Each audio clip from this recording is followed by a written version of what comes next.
The Cleveland Cavaliers just traded DeAndre Hunter to the Sacramento Kings in exchange for Keon Ellis and Dennis Schroder.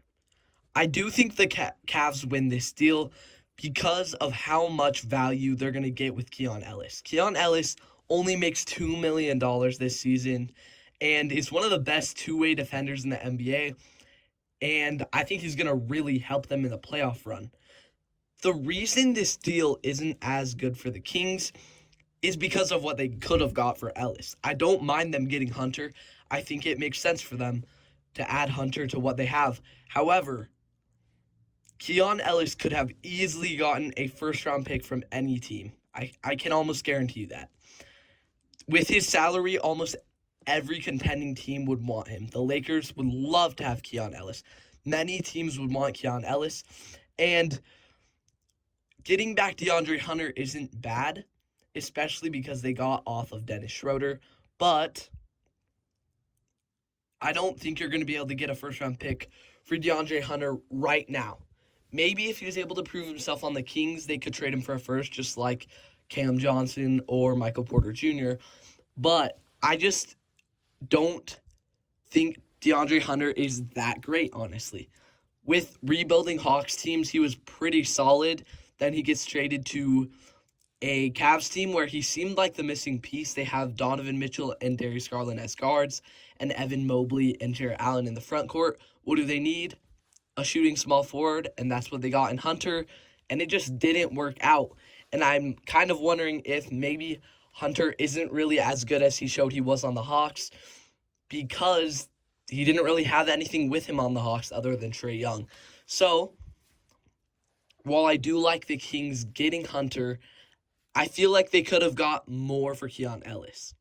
Now, the only bad part about this deal is that the Cleveland Cavaliers do have to take on Dennis Schroder's contract because at the end of the day, DeAndre Hunter was going to be an unrestricted free agent after this season, and with the Cavaliers' cap space situation, it would have been really nice to even let him walk and have that cap space. But instead, they do take on Dennis Schroder's 3-year deal. But at the same time, this year they cut a ton of tax off their current salary cap, which will give them more flexibility.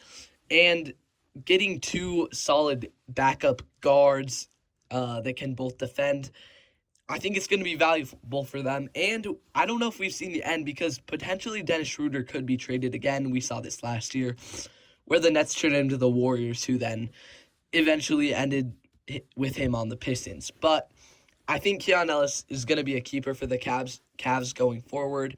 As for the Kings, I like it. I just wish they could have maybe got more for Keon Ellis. And they also get rid of Dario Saric in this trade to match salary. But it also gives them a roster spot, which will give them flexibility at the trade deadline to potentially get some, picks for taking on players, as well as if they did a potential Domantas Sabonis trade, they would likely get more than one player in return. So having that roster spot's also pretty valuable for the Kings. Let me know what you think about this trade. I think it's pretty good. It's going to be exciting to see Keon Ellis with the Cavs. I think Schroder will be a nice piece if they don't end up trading him. And I think DeAndre Hunter is going to average a lot of points with the Kings. I don't know how impactful he'll be, but he could potentially become a piece for the Kings going forward. Thank you so much for watching. Help me hit 1,000 subscribers by the end of the NBA season, and see you next time on Bill.